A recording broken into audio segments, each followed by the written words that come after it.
Bonsoir à tous, merci d'être avec nous sur les pages Facebook de France 3 Nord-Pas-de-Calais et France 3 Picardie. On vous gâte ce soir, il y avait une émission tout à l'heure à 17h30, deuxième émission 45 minutes, rien que pour vous. On va parler de l'équipe de France jeudi, la liste des 23 joueurs des Bleus pour la Coupe du Monde qui aura lieu en Russie du 14 juin au 14 juillet sera dévoilée par Didier Deschamps.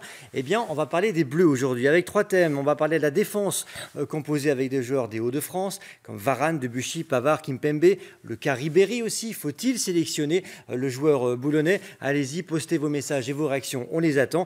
Et on parlera aussi d'une équipe de France des Bleus avec des joueurs nés dans les Hauts-de-France. C'est toi, Manu, qui nous a préparé ça et vous verrez, c'est une certaine allure. François Launay est avec nous aujourd'hui. Salut François. Est-ce qu'il y a assez de nordistes en équipe de France là en ce moment? Pour moi, non, pas assez. Il en manque. Mais bon, après, c'est les choix du sélectionneur Didier Deschamps. C'est la phrase, il y a 67 millions de Français, 67 millions de sélectionneurs, j'en fais partie. Voilà, il y en a, ils ne sont pas d'accord aujourd'hui ici, donc ça va flinguer tous les côtés, ça c'est bon. Hervé Veug, journaliste RTL, bonjour. Hervé, on est tout près de la Belgique, il y a la France. Qui va être champion du monde, les Français ou les Belges? La question. Allez. Alors très simplement, moi je pense que la France ne sera pas championne du monde. Je pense qu'il y a bien meilleur en ce moment, l'Allemagne, peut-être le Brésil, l'Espagne. Qui ont prouvé un certain nombre de choses. Mais si on est champion du monde, comme diraient certains journalistes, je me mets tout nu. Dans la fontaine. Et la Belgique. Enregistré, hein. Et il n'a pas répondu. Et la Belgique. La Belgique. Alors la Belgique, c'est le gros outsider, à mon avis, de cette Coupe du Monde. Mais on avait dit ça aussi au championnat d'Europe et ils se sont plantés contre le Pays de Galles. Voilà. Par contre, je vous rappelle qu'en 98, Lens était champion de France. Il y avait zéro Lensois dans l'équipe de France. Ça ne va pas empêcher d'être champion du monde quand même. C'était il y a 20 ans déjà, et on y était avec Emmanuel Magdelaine, tout jeune, il n'a pas changé. Regardez, rédacteur en chef adjoint à France 3 Nord-Pas-de-Calais. C'est la première vacherie du jour. Emmanuel, ton joueur préféré, toi, tricolore, dans notre région nordiste? Né dans la région. J'hésite entre Jean-Pierre Papin et Didier Six, mais je laisse Didier Six à Hervé. Donc Jean-Pierre Papin. Même si, honnêtement, Jean-Pierre Papin, c'est pas celui qui, en bleu, a la plus belle carrière, quoi, malheureusement pour lui, parce qu'il avait l'étoffe pour avoir une meilleure carrière que ça en bleu. Mais il était né dans la plus belle ville du monde, Boulogne-sur-Mer. Voilà, ça c'est. Et Mathieu Delahaye est avec nous. Bonsoir. Avec ce livre. Regardez, Le Dico des Bleus, paru aux éditions Marabout. Il y a du poids et tous les joueurs dont on vient de parler, ils sont là avec plein d'anecdotes. On a eu le temps de le feuilleter tout à l'heure. C'est vraiment un super boulot. Ça va être qui pour toi, les Bleus, la champion du monde? Il y en a de la région ou pas, à ton avis? Il n'y a pas de Bleus de la région champion du monde, non. Mais il y en aura peut-être cet été. On verra. Alors on va commencer par, vous allez le voir, on a titré Défense en or, avec des joueurs qui vont ou qui pourraient être en Russie. Et on va commencer par le cas, on va dire, là s'il y a moins de suspense, ça peut être avec Raphaël Varane, né le 25 juillet 93 à Lille, joueur du Real de Madrid. Manu, 41 sélections, 2 buts à son actif, si je ne me trompe pas. François, c'est évident, lui, il y sera. Incontournable, titulaire au Real Madrid. On ne voit pas comment il ne peut pas y être, surtout qu'il a raté l'Euro 2016 sur blessure. Il pensait être établi, Didier Deschamps n'a pas voulu prendre de risque, il ne l'a pas pris dans sa liste, il en a eu un grand regret. Mais là, il n'y a aucun doute, sauf blessure, Varane évidemment sera dans la liste. Hervé, c'est le seul moment où tu vas être d'accord avec François de la soirée. A priori, oui. Je pense qu'il y a 99,99% pour qu'il y soit. Le seul problème, c'est pas à la limite qu'il y soit, c'est avec qui il va jouer, surtout parce qu'on sait que Varane joue avec un monstre au Real de Madrid à côté de lui. C'est le même cas comme Titi, d'ailleurs, du côté du Barça. Et quand ils sont à deux, ça ne marche pas forcément. Donc avec qui on va pouvoir mettre Varane pour qu'il soit performant, alors que Koscielny n'est pas là? Mais Varane, ça peut être le patron de cette défense, non? Parce que aussi Varane, par rapport à d'autres dont on va parler, non seulement Varane, il y sera, mais en plus, il sera titulaire. Enfin, il n'y a pas trop le choix. En plus, là, sans Koscielny, ça veut dire qu'on va prendre 3 joueurs autour de Varane dont aucun ne sera un titulaire incontestable. Donc, Varane, forcément, lui, il le sera. Donc, ce sera le nordiste, vraiment. Puis en plus, Varane, né à Lille, formé à Lens. Là, il y a tout ce qu'il faut. C'est le seul. À la limite, c'est le seul qui va être titulaire. Oui. Les autres dont on parlera après, ils auront un statut, au mieux, s'ils y sont, au mieux de remplaçant ou de titulaire surprise. Mathieu, Varane, pour toi, c'est l'incontournable, c'est devenu C'est le titulaire indiscutable en défense. De par son expérience déjà au Real de Madrid, il a gagné 2 Ligues des Champions. Il aurait pu en gagner une 3e s'il n'avait pas été blessé. Il va sans doute en gagner une 3e cette année. Pronostic. J'espère pas, personnellement. Mais c'est pas contre Varane, hein, c'est contre le Real. C'est un pronostic, c'est pas un souhait. C'est pas gagné. Hein. Les Anglais ont des crocs comme ça. Hein. On verra. Donc je pense, oui, il se rassure. Et en plus, Deschamps en a fait son capitaine bis. Donc c'est vraiment quelqu'un sur qui il compte. Bon, c'est le patron, Varane, de la défense, je veux dire. Oui, de la défense, oui. Après, c'est pas vraiment un leader. C'est peut-être le vestiaire, c'est pas un leader. Non, c'est pas quelqu'un qui rameute. Je pense qu'il prend pas assez ses responsabilités parfois, Raphaël Varane, ce qu'on peut un peu le reprocher. Hervé disait à juste titre qu'il joue avec un monstre au Real qui est Sergio Ramos. Il se cache un peu derrière Sergio Ramos. Quand il joue avec Ramos, il est très bon. Et souvent, quand Ramos est blessé, qu'il joue avec un autre joueur, il est moins performant parce qu'il doit prendre ses responsabilités. Et malheureusement, dans ces cas-là, quand c'est du très haut niveau, hein, sur les matchs normaux, il est toujours au-dessus. Mais quand c'est des matchs de Ligue des Champions, par exemple, il est un peu en dessous. Donc on verra comment ça se passe pendant ce mondial, même si ça reste son une jeu. valeur sûre. Son jeu n'est pas un jeu de défenseur agressif comme peut l'être Rami, par exemple, si on prend ou Koscielny. Je ne me souviens pas de Varane expulsé de mémoire ces derniers temps, parce que c'est un joueur qui anticipe, qui regarde, qui est bon de la tête, qui est techniquement plus fort, puisque rappelons, à Lens, il ne jouait pas défenseur central. Hein. Il jouait milieu de terrain. Il jouait milieu de terrain quand il est parti au Real sur la demande de quelqu'un qui doit s'appeler Zinedine Zidane, je crois, qui l'a conseillé. Donc, quelque part, prendre ses responsabilités pour un joueur gentil, c'est peut-être plus compliqué que pour un méchant, un Leboeuf, un De Sailly de l'époque. Mais je pense que Deschamps voit aussi en lui le profil type du joueur que lui aime voir jouer. Ce que j'aime bien moi chez Varane, c'est il est intelligent. Non, mais il est beau à voir jouer. Il est beau à voir jouer. C'est un joueur élégant. Il est intelligent. Il sait appliquer aussi des consignes. Et ça, Deschamps, quand même, on sait que c'est le genre de profil qu'il aime. Un joueur qui va faire... sur le terrain ce que Didier Deschamps a imaginé. Et on va pas se fâcher tout de suite, hein. On est d'accord sur le principe, hein. Je suis d'accord. Hein. On se fâchera après. On va pas tarder quand même. Allez, partagez ce live, posez vos questions. Est-ce que, Varane, on vient d'en parler, on va dire c'est 90% fait, sauf catastrophe. Varane, 100%. 100%. Sauf blessure. Allez, on dit 100% sauf blessure. Il reste quand même la petite indécision de son vrai état de santé, puisqu'on le rappelle, il y a à peu près un mois, il était en délicatesse. Donc, il ne faudrait pas que sur le dernier match, bon là, il a fait un match tranquille, hein, ce week-end 6-0, le Real de Madrid, je ne sais même pas s'il a joué, je ne sais même pas s'il a pris un ballon. Il est tranquille, mais ça reste quand même une imprécision, mais elle est valable pour tous les joueurs de la défense. Tous. Cette défense en or, NORD, elle pourrait être composée d'un joueur qui s'appelle Mathieu Debuchy, ça on va en parler, né le 28 juillet 85 à Fretin, il joue à Saint-Etienne, 27 sélections. Toi Manu, tu le mets en défense ? Alors lui, c'est compliqué parce que c'est un peu le retour inespéré. Il n'a pas joué depuis 2 ans, au moins, en équipe de France. Il était en délicatesse dans tous les clubs dans lesquels il passait ces derniers temps quand même. Il a été prêté. Il a eu un parcours quand même footballistique chaotique. Et au moment où il faut être en forme, où il faut se montrer, il se montre. Il marque des buts. Il est bon avec Saint-Etienne qui, en plus, est revenu dans la course en haut de tableau. Donc forcément, il s'est montré. Et puis, du coup, on repense à lui parce qu'on se dit, attends, un défenseur latéral qui a autant d'expérience, autant de niaque, et puis qui est quelque part un peu frais parce qu'il a un peu moins joué ces dernières années que les autres, on se dit pourquoi pas. Et pour Saint-Etienne, juste avant François, pour Saint-Etienne, c'est 10 points.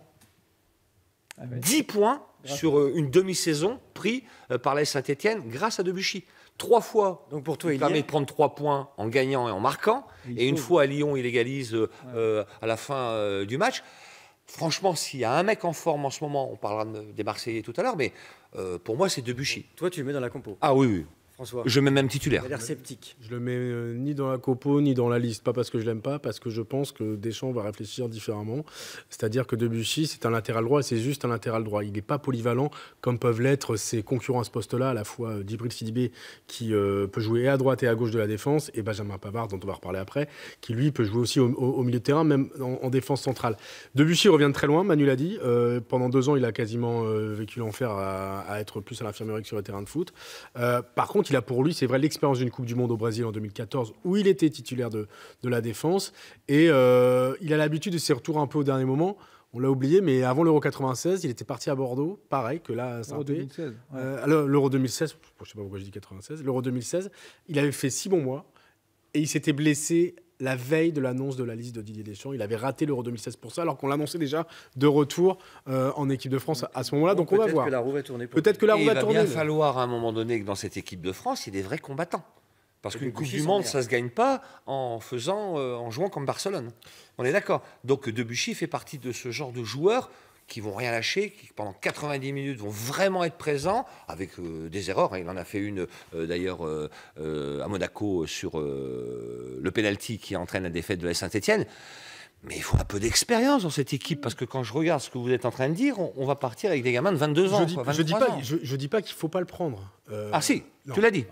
Je dis que Deschamps, à mon avis, va tu ne le prendrais pas. Toi, tu ne prendrais pas. Je le prendrais pas, ouais. Je le prendrais pas parce que il joue à Saint-Etienne. Saint-Etienne, c'est pas le Real Madrid, quoi. Enfin, à un moment, ça fait 6 mois. Certes, il est très bon, mais il y a encore trop d'incertitudes. Saint-Etienne, c'est pas le niveau international que demande une compétition. Oui, mais mentalement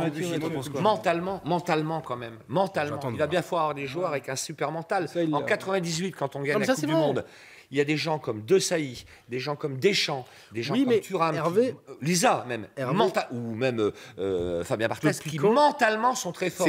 Aujourd'hui, regardez bien l'équipe de France qui peut être proposée. Qui est fort dans sa tête dans ce secteur défensif et milieu de terrain? C'est pas en jouant Angers, c'est pas en jouant Metz, c'est pas en jouant, je sais pas, même Lille, que tu te mets au niveau d'une compétition comme la Coupe du Monde. Il a pas joué de match de Ligue des Champions depuis combien de temps? Il n'a pas joué de match de Coupe d'Europe depuis combien de temps, Mathieu Debuchy? Avec Arsenal, il a dû en jouer quelques-uns, mais jamais trop sur la durée. Je crois qu'on a fait beaucoup de buzz autour de Debuchy parce qu'il a marqué énormément de buts pour un défenseur latéral. Et ce qu'on attend d'un défenseur, avant tout, sont ses qualités défensives. Et bon, Debuchy est un bon joueur, mais si Deschamps mise sur un bon arrière latéral, je pense qu'il misera plus sur l'esprit de groupe qu'il essaye de mettre en place depuis quelques années. D'accord, pour la simple raison que je pense que cette Coupe du Monde, elle va être encore plus qu'il y a 4 ans, celle des arrières latéraux. Ces joueurs de couloir. On est mal barré en France. Non, mais attendez, aujourd'hui c'est le football moderne. Juste, je vais citer quand même ses concurrents, parce qu'il faut aussi regarder Debuchy en tant que Debuchy, mais aussi est-ce que c'est mieux ou moins bien que les autres. Sinon, en concurrent, il y a Mendy, il y a Digne, il y a Sarr. Moi, j'ai mélangé gauche et droite. D'accord, ouais. Non, mais j'ai mélangé gauche et droite, parce que quand même, il y a des profils genre Sidibé, ils peuvent jouer des deux côtés. Sarr et Hernandez, qui a quand même été titulaire, a été appelé, et qui joue dans un grand club. Kurzawa, Jallet et Corchia, en gros. Il n'y a pas une énorme concurrence. Bah non, moi je trouve, quand tu lis cette liste, tu te dis, il faut mettre Debuchy.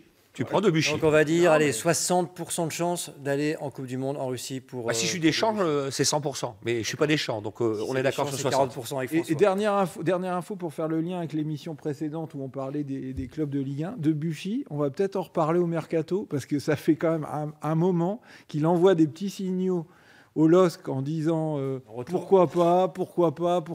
Hier, il était à l'Équin pour voir jouer son fils. Il a beaucoup d'attaches, on le sait, dans la région. Il arrive à un moment où, familialement, peut-être que ce serait bien qu'il se rapproche un peu de ses parents, tout ça. Galtier veut des joueurs d'expérience. Voilà. Mais il n'a pas le profil des 27-28 ans. Ouais. Mais le LOSC va sans doute devoir se poser la question, est-ce qu'un Mathieu Debuchy de retour, ça peut être un gage pour les supporters et tout ça. On va peut-être reparler de Debuchy sur ce plateau bientôt. T'as pas des nouvelles Lazare, Gervinho, So, non, t'as rien sur ça? C'est pas le même. Allez, troisième joueur, Benjamin Pavard, 28 mars 96, né à Maubeuge. Il joue actuellement à Stuttgart, 3 sélections. Est-ce que pour vous, il est trop juste? Non, moi je le prends. Toi tu le prends? Moi je le prends pas. Moi je le prends plus par rapport à... Je le prends plus que Debuchy. Pour sa polyvalence. C'est-à-dire que c'est un joueur qui peut jouer à 3 postes différents, défenseur central, milieu de terrain et latéral droit.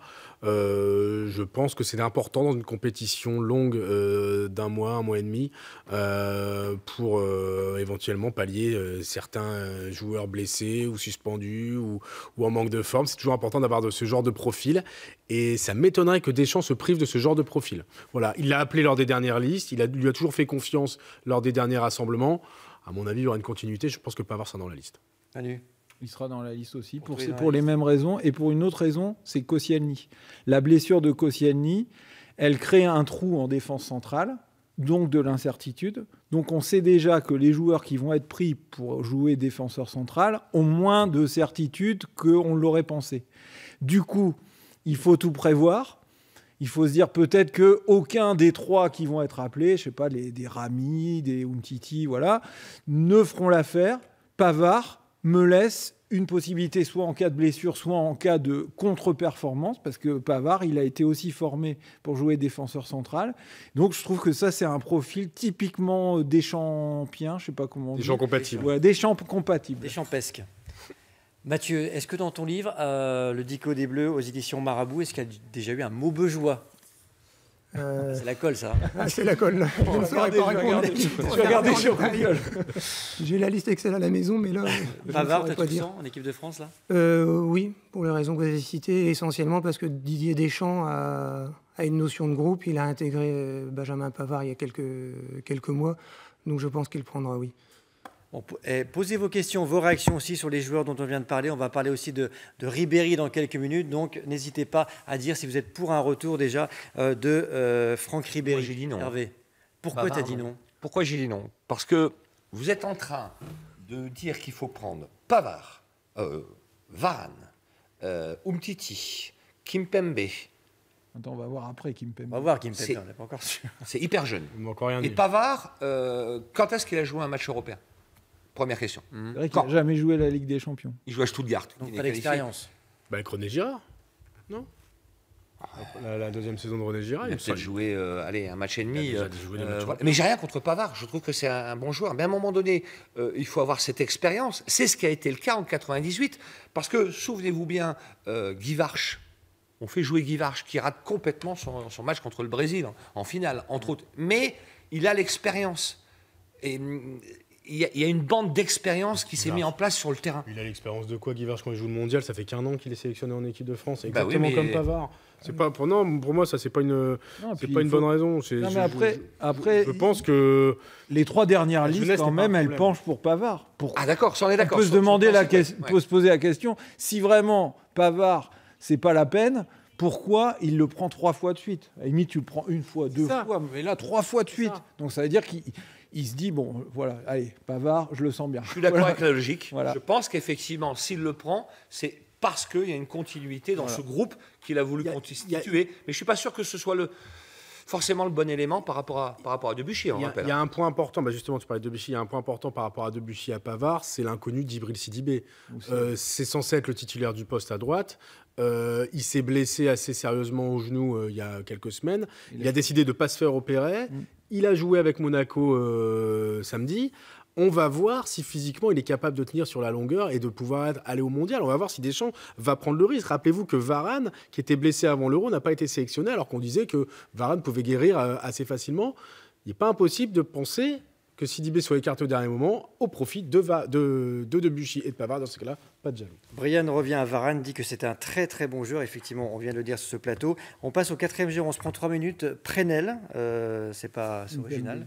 Kimpembe, 13 août 95, né à Beaumont-sur-Oise. Là, on est en Picardie. Joueur du Paris Saint-Germain, une sélection à son actif. Ce serait la surprise ou pas? Non, il est numéro 3 au PSG en défense centrale, derrière les monstres que sont Thiago Silva et Marquinhos. Donc, vu ce qu'il montre depuis 1 an et demi, Kimpembe, c'est l'avenir. Il faut qu'il soit dans la liste. Ah, toi, tu le mets dans la liste? Dans la liste des Champs, bien sûr. Pour moi, il y est à 100%. De toute façon, on va mettre qui? Puisqu'il faut 4 défenseurs centraux. Donc Kimpembe en fait partie vraisemblablement. Le tout, on n'est pas tout à fait d'accord ensemble sur la présence ou pas de Rami en défense centrale. Mais bon, ça on peut en débattre. Mais quelque part, Kimpembe m'inquiète. Je l'ai vu jouer contre... il y a quelques semaines. J'ai encore vu jouer là, ce week-end. Attention, Kimpembe, où il se protège pour éviter le coup qui pourrait lui faire rater la Coupe du Monde, ou alors il est plutôt comme Mbappé sur une pente légèrement glissante. Voilà, c'est tout. Après, maintenant, sur les qualités de Kimpembe qu'il a montré en début de saison, il n'y a pas photo, il doit être là, oui. Je mettrai un petit bémol sur Kimpembe. Ça fait 2 ans que Didier Deschamps l'appelle dans son groupe. Il y a eu beaucoup de matchs amicaux et il l'a fait jouer une seule fois. Encore, il me semble qu'il est rentré en fin de match. Donc je voudrais savoir quelle confiance Didier Deschamps accorde réellement à à Kimpembe. Est-ce qu'il a vraiment confiance en lui? On prend 4. De toute façon, il faut en prendre 4. Quand on fait la liste, Manu a certainement fait la liste des défenseurs. Sinon, possible, je vois pas. En gros, il y a Rami, Umtiti, il y a Laporte. Laporte, oui. Voilà, et il y a Sakho. Je crois que Laporte n'est pas très apprécié au sein du groupe français aussi, ce paramètre-là. Je crois que Laporte n'est pas très apprécié. Voilà, par exemple. C'est ce qu'a dit Deschamps. Deschamps a donné une interview la semaine dernière, là, justement, c'était sur le site de la Fédé. Il a redit, il y a plein de choses que vous ne savez pas et qui me permettent de faire une liste. Kimpembe, ça fait 2 ans qu'il est dans le groupe. Donc je vois pas pourquoi il ne serait pas. Et Kimpembe, alors c'est vrai qu'il part pas du tout dans l'optique d'être titulaire, c'est vraiment le réserviste, mais par contre lui, à différence dont on parlait tout à l'heure de Debuchy, qui n'a pas joué de matchs de très haut niveau depuis longtemps, Kimpembe avec le PSG, on a joué des matchs de Ligue des Champions importants. Il était titulaire l'année dernière contre le Barça où il leur met 4-0 au match aller, il avait fait un super match.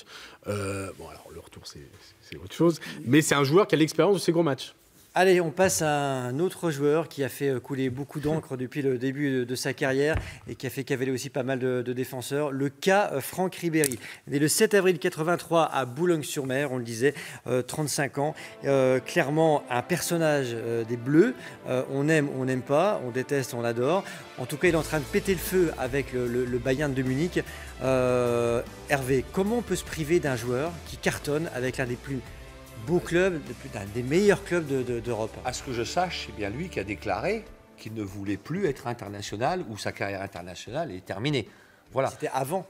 Oui, mais ce qui est bizarre avec Franck Ribéry, c'est qu'il est arrivé sans aucune sélection lors la première Coupe du Monde. Ouais. D'accord. Il permet d'ailleurs d'éliminer l'Espagne sur un dribble pas possible venu d'ailleurs, alors qu'il jouait, de mémoire, il jouait à Metz. À Marseille. Quand les sections jouent à Marseille. Voilà. Et là, on est en train de reparler d'un joueur qui n'a pas été en équipe de France depuis bien longtemps, qui marque certes des buts avec le Bayern de Munich, mais qui n'a pas été titulaire tout le temps. Bon, blessure, âge. Non, pour moi, non. Mais un Ribéry sur le banc, je fais rentrer à un moment donné quand il a faim, il peut faire quelque chose. Oui, pour déconner, faire mettre basculer. La confiture sur les poignées de porte, dans les chambres, conduire le bus. Faire basculer. T'as dit un Ribéry sur le banc, non, un joueur comme ça, c'est sur le terrain, c'est pas sur le banc. Sur le banc, ça peut bien se passer le premier match, le deuxième match. Tu mets Zidane sur le banc il y a 8 ans. Tu mets pas Zidane, c'est impossible. Où il joue, il n'est pas là. Voilà, où il joue, il n'est pas là. Et dans l'esprit de Deschamps, Ribéry n'est plus un titulaire indiscutable parce que Hervé l'a dit aussi, Ribéry a décidé en 2014 de mettre un terme à sa carrière internationale, sans doute parce que sur le coup il avait un problème un peu d'ego. Il a vu qu'on l'oubliait un peu vite alors qu'il avait été 3e du Ballon d'Or 6 mois avant. Il a dû rater la Coupe du Monde 2014 sur blessure. Et il a vécu une certaine forme d'injustice d'être mal aimé en France. Aujourd'hui, d'ailleurs, il s'éclate en Allemagne. Par contre, en termes de niveau, là, on est d'accord, pour moi, il n'y a pas photo. C'est un joueur qui mériterait d'être en équipe de France. Quand tu vois le match qu'il fait, la double confrontation contre le Real Madrid, c'est impressionnant. J'ai pas vu un joueur français à ce niveau-là cette saison. Et lui, à 35 ans, il a encore les cannes, quoi. Benzema, il n'est pas de la région, d'accord, mais c'est le même cas. On va se priver de tels joueurs, Mathieu ? Oui, toujours par rapport à la notion de groupe, Benzema, il y a eu des différends avec Didier Deschamps, donc je pense qu'il ne le reprendra plus. Après, il y a aussi beaucoup de monde devant, il y a énormément de talent dans cette équipe de France, donc il faut prendre les places de ceux qui ont réussi depuis quelques années à faire fonctionner l'équipe. Donc je pense que Benzema n'a plus sa place maintenant. Je cherche, c'est qui l'équivalent de Benzema en équipe de France ? Giroud. Attendez, Benzema, c'est 4 fois plus fort. Quand il est encensé, et par son entraîneur, parce qu'il le connaît bien, et par un petit joueur sur le côté gauche, Ronaldo, et par Gareth Bale sur le côté droit, qui disent mais attendez, ce joueur-là, il est indispensable au Real de Madrid, personne ne comprend, simplement pour un problème d'ego, enfin un ego, une petite histoire, hein. On n'est pas capable d'oublier ça. Ça veut dire que tu prendrais Benzema, mais tu ne prends pas Ribéry. Ah oui, je prends Benzema, je prends pas Ribéry, oui. Mais comment peut-on se priver d'un des 10 meilleurs attaquants du monde ? C'est pas logique parce que Ribéry actuellement, il est dans les meilleurs joueurs européens. Moi je prends Benzema et Ribéry. La forme du moment, moi je suis d'accord avec François, le gros problème que pose Ribéry, c'est il y a un tel niveau que pour moi, ça compense quand même une partie des défauts de Ribéry. D'abord, tous les joueurs ont leurs défauts. On a dit tout à l'heure que Varane, il était bien sympathique, mais il manquait parfois un peu de niaque et tout. Ribéry, bah oui, il est super fort, mais il est un peu incontrôlable, un leader parfois négatif dans son influence quand ça va moins bien. Il est pas toujours très malin sur certains comportements ou certaines déclarations. Tout ça, c'est vrai, mais d'un autre côté, quand on voit le niveau qu'il a affiché sur des matchs de Ligue des Champions, là tout à l'heure, on parlait de joueurs comme Pavard qui n'ont jamais joué un match de Ligue des Champions. Lui, à 35 ans, face à une des meilleures équipes du monde, il éclabousse de son talent le match. Et on se Pourquoi dit, Benzema n'a pas joué de match de Ligue des Champions? Non, mais là je parle du cas Ribéry, mais on peut prendre les Benzema et Ribéry en bleu. Mais ce que je veux dire, c'est que là, on est d'accord sur une chose au moins, sur Benzema. On pose la question quand même de est-ce qu'une équipe, c'est une somme de... Voilà, on est dans cette question. Alors Deschamps, il a une réponse un peu radicale. Moi, je trouve qu'elle est trop radicale à mon goût.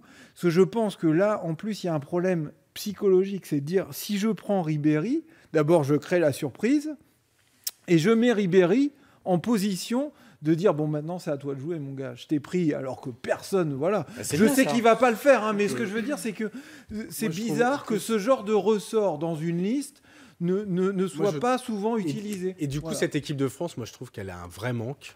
Elle a un vrai manque, cette équipe de France. Elle a un vrai manque de caractère. Il n'y a pas de vrai patron. Il n'y a pas de joueur derrière lequel... Alors, s'il y a Griezmann, mais Griezmann, c'est pas un patron, un leader de vestiaire, quoi. C'est un excellent joueur, mais c'est pas un patron qu'on entend. J'ai l'impression que des fois, Deschamps veut pas qu'une seule tête dépasse, veut que ce soit lui le patron. Les gens atone, quoi. Et ça peut être problématique parfois quand il faut un peu de révolte, quand une situation est mal embarquée. Qui va rameuter les troupes sur le terrain? Pogba pour faire un POG rassemblement, mais non. Mathieu, dans ton livre, le Dico des Bleus, à voir, c'est vraiment la Bible des Bleus en équipe de France. Et de la Coupe du Monde 2010, il restera de Ribéry son intervention surréaliste sur le plateau de téléfoot en claquettes et les larmes aux yeux quelques heures après la grève du bus à Krishna. C'est vraiment ce qui restera de Ribéry?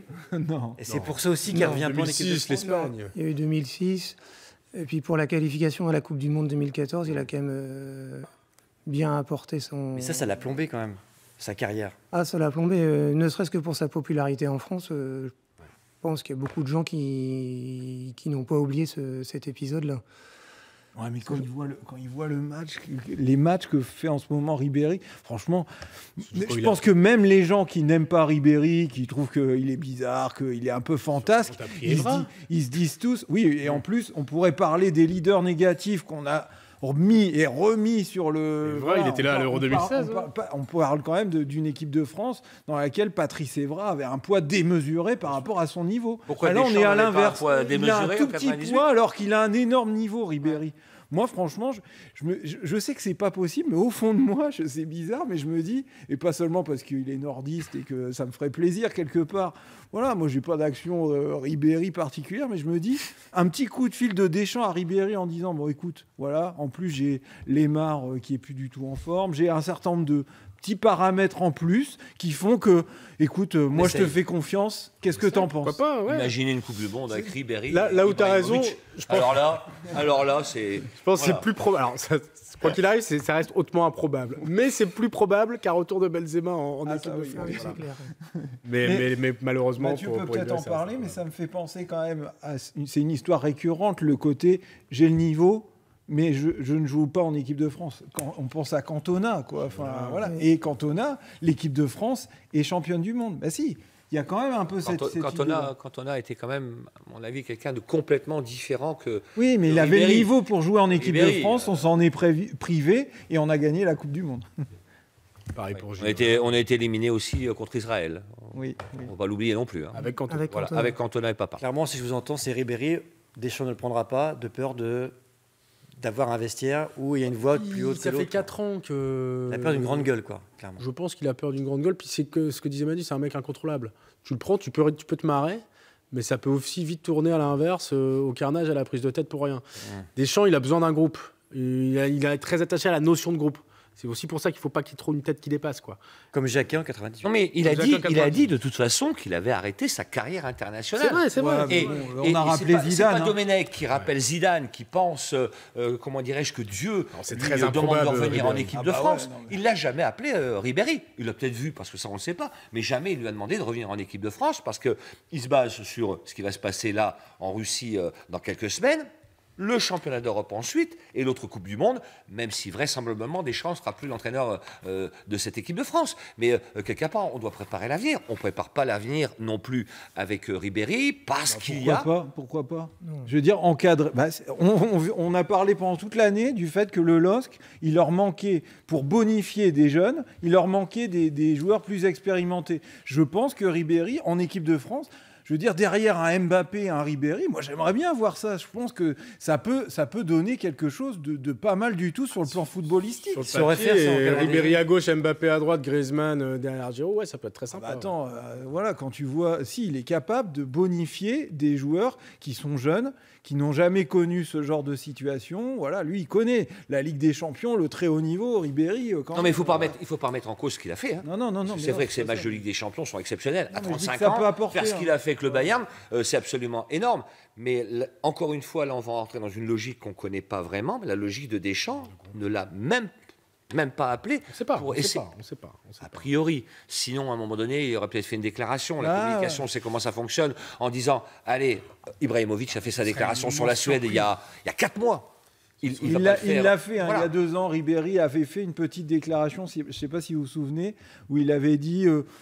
pourquoi pas, enfin je sais plus, et Deschamps avait tout de suite répondu en disant oui, Franck Ribéry, de toute façon, c'est un très bon joueur. Point. Voilà. Donc, Deschamps, il n'est pas aveugle, il a vu les matchs Bien sûr. au Real, il a vu les performances de Ribéry. Je pense qu'il est moins fermé à Ribéry. Ça ne l'a pas défrisé, qu'à aucun moment il l'a envisagé. Dans sa tête, ça a dû tourner. Mais surtout quand il voit le niveau des autres, qui n'ont pas, que tu disais, Lemar, c'est vrai qu'il stagne un peu depuis quelques temps. Mbappé est un excellent joueur, mais Mbappé, sa sélection ne se discute même pas. C'est vrai qu'il a un profil très intéressant. Maintenant, il a été longtemps blessé, il est encore très fragile, il a 35 ans, mais... Sur les dernières semaines, c'est sans doute le joueur français le plus intéressant qu'on ait vu sur des terrains. En tout cas, s'il est préjudicié, ce sera l'énorme surprise. Et je pense que Manu, tu seras déçu, il ne sera sûrement pas pris. Non, mais je sais, j'ai dit que je savais qu'il ne serait pas pris, mais je donne les arguments qui peuvent permettre à Deschamps, qui m'écoute évidemment, il va nous appeler. De se poser la question, même à 3 jours. Mon téléphone pour l'appeler. Il est encore temps de se poser la question, je te le dis. Et si vous nous entendez, n'hésitez pas à poster vos messages également. Allez, on va se faire plaisir. Il nous reste un quart d'heure de jeu, messieurs, dans ce 45 minutes. Manu, tu nous as préparé l'équipe type des Hauts-de-France, ligne par ligne. On va commencer par les gardiens de but. Allez, alors, juste le principe, avant qu'on regarde, le principe, c'est que j'ai sélectionné des joueurs qui sont nés dans la région. Les gardiens. Alors, parfois, ils sont soit français, mais parfois même pas, ou ils ont une double nationalité. Mais en tout cas, ils ont la particularité d'être nés dans les Hauts-de-France. Voilà, c'était juste pour voir ce que ça donne, en gros. C'est pour. Vas-y, laisse Jean-Yves les 2 gardiens de but. On commence par les gardiens de but, et c'est là que. Ça veut dire que tu n'as pas trouvé de 3e gardien. C'est là qu'on voit que faire une équipe avec une contrainte géographique comme ça peut donner des catastrophes. Alors, on commence par Jean Butez. Ouais, tu connais pas Jean-Luc Jean Butez? J'ai entendu. Eh bien, c'est un gardien du LOSC qui est prêté actuellement à Moucron. D'accord. Voilà, il a 22 ans. Et bon, voilà, il joue à Moucron, c'est pas le très haut niveau Ligue des Champions, mais voilà. Et Vercoutre, alors Vercoutre c'est particulier parce que lui, en plus, il a annoncé qu'il arrêtait sa carrière. Donc là, il va faire avec nous la Coupe du Monde, pour finir sa carrière. Vous voyez pas d'autres gardiens, des gens nés dans la région? Là, comme ça, il faudra demander aux gens qui nous regardent sur Facebook Live. Donnez vos idées. Si vous on met lequel alors? On met Vercoutre dedans, c'est ça? Là, par défaut, on met Vercoutre. Non, on met Vercoutre. Oui, faute de combattant, Vercoutre. Mais c'est pas l'avenir. Rémi Vercoutre, gardien. François me signalait que le 3e gardien de Valenciennes est né... oui, Nicolas Kossic est un pur nordiste. Mais bon, se dire qu'on va créer une équipe des Hauts-de-France avec... Il a 19 ans, attention, c'est un joueur d'avenir. Mais bon. Allez, on le prend en 3e gardien. Philippe nous dit, moi dans l'équipe de France, je mets 2 ou 3 Lillois, 5 ou 6 Valenciennois et autant de Lensois. Donc là, il faut les trouver. J'attends des noms, mais on va les trouver. Attention, nous, c'est pas l'appartenance au club. Voilà, la de naissance. La naissance. Voilà. Comme pour l'équipe de France, on doit être né en France ou être de nationalité française. Si c'était le club, on pourrait prendre quelqu'un comme Régis Gurtner. Ouais. Il y a des aménagements pour ça. Oui, sur la forme du moment. Régis Gurtner, s'il était né dans la région, 3e gardien, ça aurait de la gueule, non? Avec à part que c'est plutôt un Alsacien. C'est ça. Mais oui. On peut faire des naturalisations, Jean-Luc, il n'y a pas de problème. Allez, on passe aux défenseurs, Manu. Attends, juste une question pour Mathieu. Il y a des gardiens nordistes sélectionnés, t'en as vu ou pas? Lama, mais bon, il n'est pas né dans le Nord. Mais par contre, il a fait une belle partie de sa carrière à Lille et à Lens. Tempé, il n'est pas né dans le Nord, non? Si, Tempé, Jean-Pierre Tempé. Et il a joué en équipe de France, Tempé? Tempé, il a dû jouer une ou deux sélections. On va vérifier, je vérifie sur Google. Des gardiens nordistes qui ont joué en équipe de France, il y en a un paquet, en particulier Darui. Voilà, qui était dans les années 55, dans ces cas-là. Voilà, par exemple. Voilà, on peut le citer lui, parce que ça... De mémoire de ceux qui étaient vivants et qui ont vu ces matchs-là à l'époque, ça a sans doute été le plus grand gardien que le Nord a vu sur ces terrains, Darui. Je suis plus rapide qu'Internet. Jean-Pierre Tempé, grâce au Dico des Bleus de Mathieu Delahaye, né le 31 décembre à Humbercourt. D'accord. C'est un nom qui sonne bien quand même. Une sélection et 5 sélections de 82 à 83, 3 buts encaissés seulement. Voilà, donc Jean-Pierre Tempé. Allez, on passe aux défenseurs, Manu. La liste des défenseurs. Alors ta liste. Là, ça devient plus intéressant parce que là, on se rend compte que équipe des Hauts-de-France et équipe de France, ça se recoupe quand même pas mal. Ou ça pourrait, en tout cas. Vas-y, détail. Alors, donc, Mathieu Debuchy, voilà. Au-dessus, c'est la date, dans le lieu de naissance.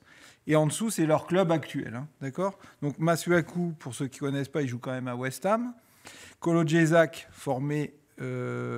à Lens, d'Arras et qui joue à Séville. Bon, Pavard, on en a parlé. On a Clément Langlais aussi qui joue à Séville aussi avec Kolo Djezak. Bon, Kimpembe, on en a parlé. Varane. Niakate aussi, qui joue à Metz. Et Dervit qui s'est exilé depuis un moment maintenant en Angleterre et qui joue à Bolton. Voilà. Donc là, on a un choix. Elle a l'allure, cette là, franchement. Vous avez oublié un. Vas-y. Un joueur de Southampton. Comment il s'appelle? Vas-y. Southampton. Collin. Maxime Collin. Né dans la région? Oui. Maxime Collin. Voilà bien. Qui a joué à Boulogne, qui a fait toutes ses classes à Boulogne avant de partir à Troyes et ensuite c'est la date de naissance. s'exiler à Southampton. Tes parents sont venus s'installer à... Il est né à Arras. T'as raison. Excusez-moi. Et il joue à Birmingham. À Birmingham, pardon. Oui, à Birmingham. Et effectivement, il a. Donc voilà, Hervé Veug, 1 point. Réserviste. On peut tous les prendre, hein. On peut tous les prendre, là, pour le coup. Là, franchement, tu peux. Remets la liste, Jean-Yves, qu'on la revoie bien. Franchement, là, tu peux tous les prendre.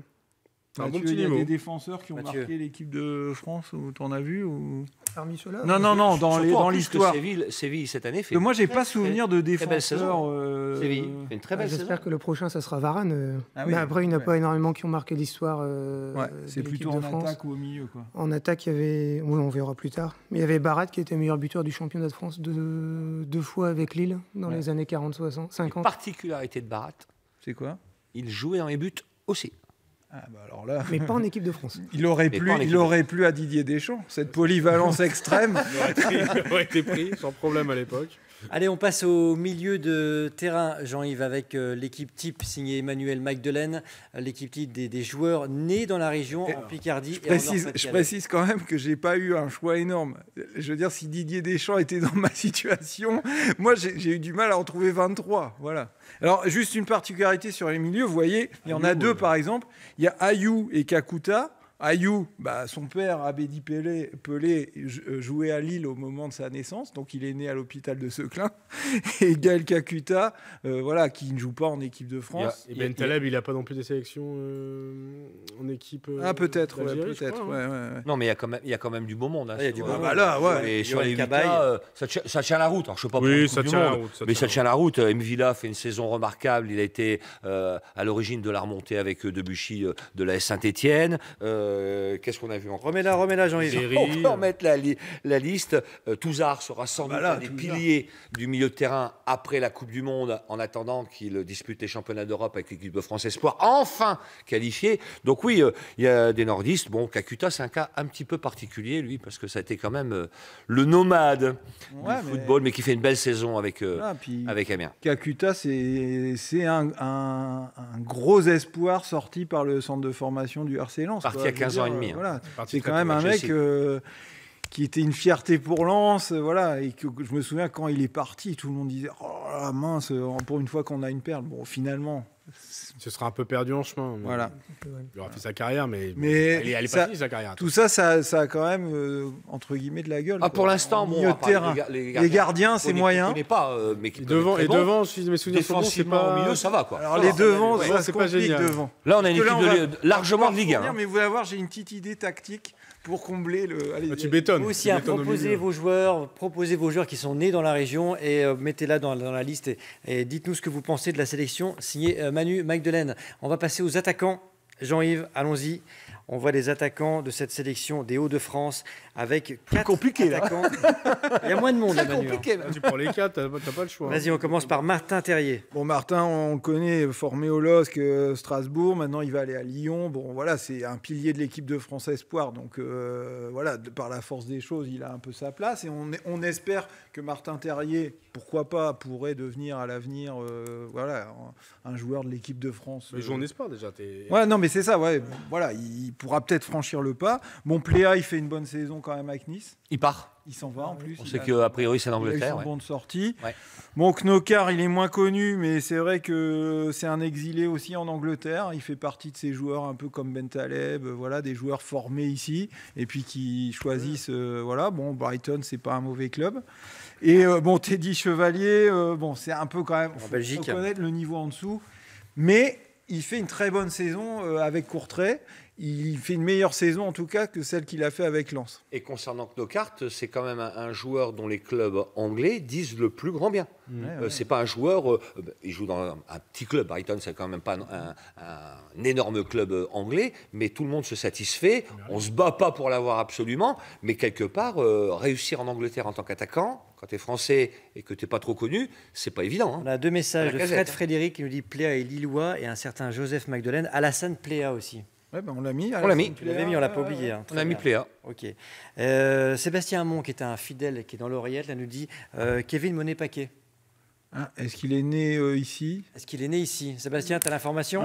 Non, je pense pas. Il est né à Arras. Je vais regarder. Il est né à Arras. Alors pareil, dans les nés à Arras, on aurait pu mettre dans les défenseurs, mais il est un peu vieillissant, c'est Benoît Assou-Ekoto. Voilà. Il joue pour le Cameroun, hein, mais il est dans le même cas que Kakuta ou ces joueurs-là. Il est quand même né à je crois que même c'est né à Saint-Nicolas. Mais voilà, c'est un joueur formé à Lens, Assou-Ekoto, voilà, il pourrait rendre service dans cette sélection. Et Ribéry dans le même 11. On pourrait rire. Au secours pour l'entraîneur. Au secours. On pourrait rire un peu. Ouais. Il y aurait de l'ambiance. Ça gît, ils ont vieilli. Bruno Delarocque nous dit Baptiste Guillaume est né à Bruxelles, c'est presque un ch'ti. Ouais, fallait d'abord. Alors là, si on prend les Belges, là, non, là, je suis pas d'accord. Là, t'as tout le monde. Hein, si tu prends la sélection belge, ça ira plus vite. Ouais. Mais c'est vrai que Kevin Monet-Paquet, il pourrait rendre des services. Je pense qu'on peut le mettre à la place de Teddy Chevalier. Enfin, je veux dire, voilà. Et de mémoire, je pense qu'il n'a pas commencé arrière latéral. Là, j'en ai 23 piles. 23, d'accord. Donc mais j'ai que 2 gardiens. Ouais. Et donc, ma conclusion tactique, c'est que de toute façon, dans cette sélection des Hauts-de-France, qui va sans doute remporter le championnat des régions haut la main, Ribéry serait attaquant. Forcément, parce que voilà, si on le met avec Martin Terrier ou avec Pléa, et voilà, on a une attaque qui tient la route, sachant qu'en milieu, on n'est pas dépoilé. En milieu, on a des gardiens qui te manquent vraiment. Ouais, là, gardien. Je sais pas, moi je ne connais pas la valeur de ces 2 garçons que tu as sélectionnés. Oui, enfin bon, Maignan, on sait ce qu'on en a dit pendant toute la saison, quoi. Oui. Joseph nous dit voilà. Théo Pelnard, arrière gauche. Ouh là, bon. Je sais pas.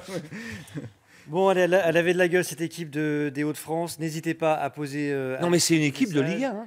Quand on prend un 11, c'est une équipe de Ligue 1. Jérémy Créton. Oui, c'est une bonne équipe de Ligue 1. Non, c'est une bonne équipe de Ligue 1. Jérémy Créton nous dit Bourigeaud. Est-ce qu'il n'est pas Oui, il est né à Calais. Il est né à Calais. À Calais. Bourigeau, oui, là. Ah bah lui, il est archi titulaire. Ah oui. Comment j'ai pu l'oublier? Bah je sais pas. Là, c'est une erreur. Il fallait nous appeler. Non, attends, Bourigeau, il fait une super saison avec Rennes. À Rennes, incontournable. Bravo, Jérémy. Non, et lui, il permet en plus vraiment de mettre Ribéry en attaquant. Ouais. Et Guillaume Getz nous dit Jérémy Vandamme né à Lille. Ah, Jérémy Vandamme. Ah ouais, aussi, pourquoi pas. Voilà, Monet-Paquet, non. Bourgoin-Jailleux. Ah, oui. De toute façon, il fallait en choisir 23. Bon, on est baqué, t'enlèves André Ayou et tu mets Bourigeaud à la place. On parce peut que voulait gagner un. Voilà. oui, c'est vrai. Mais en tout cas, elle avait de la gueule, cette équipe de Hauts-de-France. Et à propos des attaquants, mais Mathieu, tout à l'heure, on a évoqué le nom de Didier Six. Voilà, moi, ça me rappelle quand même 82 et tout ça. Voilà. Voilà. Elle est dans le bouquin Le Dico des Bleus de Mathieu Delahaye. On va la montrer. Cette joie d'Alain Giresse et Didier Six, Séville 1982. Toi, tu n'étais pas né, Hervé, mais. Vas-y. Pas né. Je vais vous expliquer où j'ai regardé le match. Ce match-là, qui, personnellement, pour les raisons que vous savez, c'est un private joke, puisqu'il fait partie de ma famille, m'a beaucoup peiné. J'étais à l'armée, à Sissonne, donc à 200 km, on était 4 à regarder cette fameuse demi-finale à Séville. Ça reste un des plus beaux matchs de l'histoire du football. Oui, je vais raconter peut-être une petite anecdote, c'est que si lui tire le penalty, et je crois que c'est Maxime Bossis qui fait le 6e, c'est parce que tous les autres ont enlevé leurs chaussures. Et ne veulent pas tirer de penalty tellement où ils sont crevés, où il y a chaleur, où ils ont les chocottes. Donc il y a eu 6 joueurs qui ont pris des responsabilités, Platini, Giresse, j'ai plus le nom en tête, Bossis qui le rate, voilà. Mais c'est une des anecdotes qu'on pourrait aussi raconter de l'équipe de France. J'espère qu'en Russie, tout le monde prendra ses responsabilités, comme Zidane, de faire une panenka contre l'Italie. Bon, ça n'a pas réussi. On n'est pas inconscient. Voilà, avec cette photo et dans le nom, il y a beaucoup d'anecdotes aussi. Ça va être le quart de finale, ça, j'imagine. Non, ça c'est la demi. Ça c'est le but. Ça c'est derrière. C'est Six qui passe à Giresse. Qui marque. C'est Séville 82.